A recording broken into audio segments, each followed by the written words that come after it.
Aganorsa leaf, Nicaragua, Connecticut. I think that's the whole name. There's like a bunch of stuff written on here. And yes, it's another Connecticut. Hey everybody, I'm implicated in this Cigar Log. So anyway, I have another Connecticut here because for some reason Cigars International just loves to send me these things. I do not know why. But apparently this one's supposed to be pretty good. Because it's part of the bundle. Best of whatever. So, we're going to find out.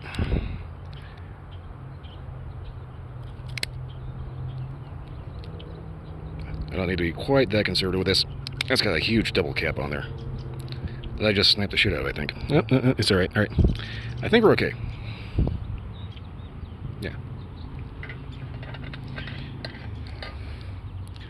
I'm going to go ahead and yank these just because they're huge and kind of bothersome.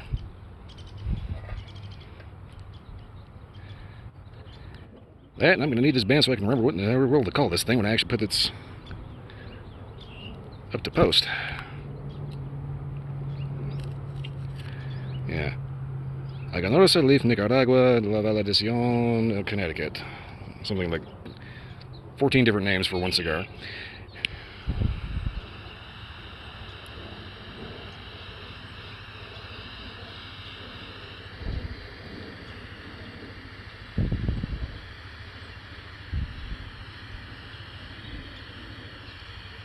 So far, the aroma coming off the foot is actually quite lovely.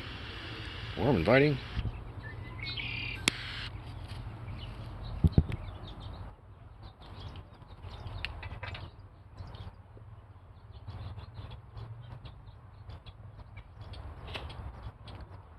It's always a crumb.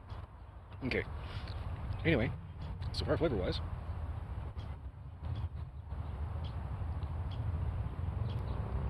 earthy, little spice. I want to say a slight grassy touch. Interesting.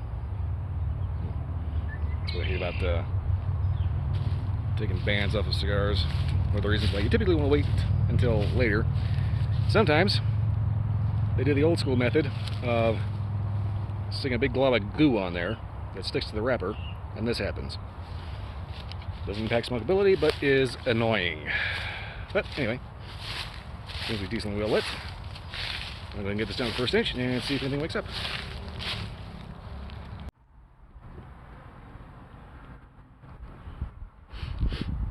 Okay, so right about an inch in. This one's a little spicy, not gonna lie. I wouldn't necessarily say a peppery, just kind of an overall just kind of spicy, piquant kind of thing going on.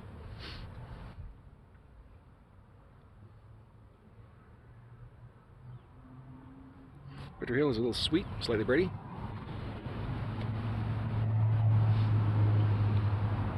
Yeah, that's just a mouthful of spice when you get right in there.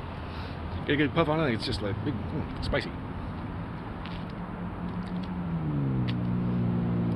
Clean tobacco.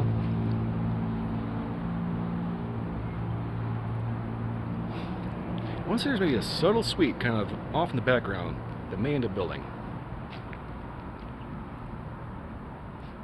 Anyway, interesting. So far, construction is amazing. Big, huge double cap. Everything's nice and tight. Not too loose, not too firm. Well made. I know I don't usually talk about how the construction works out, but this one, again, just how big that cap is. Just I had to point something out about that. That's just gigantic. Kind of wish that more cigar rollers would do that. Put a nice big one on there instead of you go. You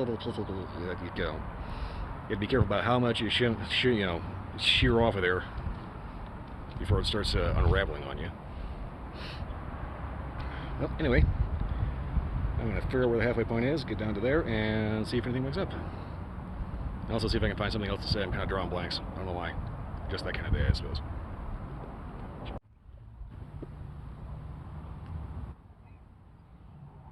So, we're about the halfway point here. Overworking flavor that I've been noticing, piquant spicy, with a little clean tobacco and occasionally a hit of sweet at the back.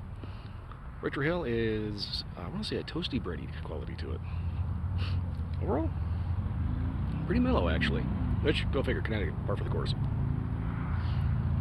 So I didn't think it was going to have that much spice so far all the way through.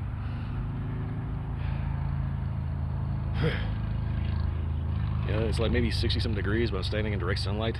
80 degrees is gonna suck. Yeah, being hot weather are not exactly on speaking terms. Anyway, I keep wanting to elaborate more on this, but it's Connecticut. There's not much else to say. You know? It's got a little kind of spice, clean tobacco, touch of sweet, toasty bready nose, toasted bread.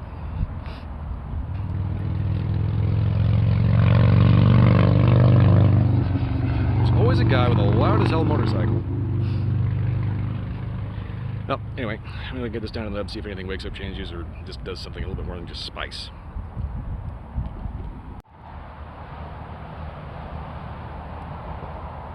Looks like a pretty good nub to me. Okay, so we're getting to the point where flavors are starting to kind of wash out. Overall, flavor's been pretty consistent from the start to the halfway point, being piquant spiciness, occasionally a little subtle sweet, clean tobacco, with a toasty, bready retrohale that stays throughout the entire thing. After the halfway point, though, the spice kind of mellows out to just a hair. You get a clean tobacco, a little subtle sweet in the background, and occasionally a slightly grassy note. Overall, not bad for a hot day after mowing the lawn. Drink-wise, I'd say pair this with, I want to say, either a very peat-heavy or a very smoky scotch. And of course, any coffee would be probably just fine. Of course, you know, if you want to pair with Mountain Dew, by all means, go ahead and, you know, knock yourself out. Anyway, aside from having a particularly unusual to pronounce name, been just a pretty kind of bog standard Connecticut. Mellow, unobtrusive. Just kick back, relax, have a good conversation. Yeah. Anyway, can't think of anything much else to say other than if you like this review or any of the review, like, subscribe, leave a comment, let me know if you have a different experience. Beyond that, check out my Twitch channel. Sunday to Friday night, 10 p.m. to 2 a.m. If you can't make it live, they will eventually show up on YouTube. And yeah, I still haven't put the link to that particular channel on my page, so I'll have to remember to do that at some point. Well, anyway, long list of to-dos. It kind of just like leaves me drawing a blank right now. Go figure. Anyway, that's all I got for this one. I'll see you next time.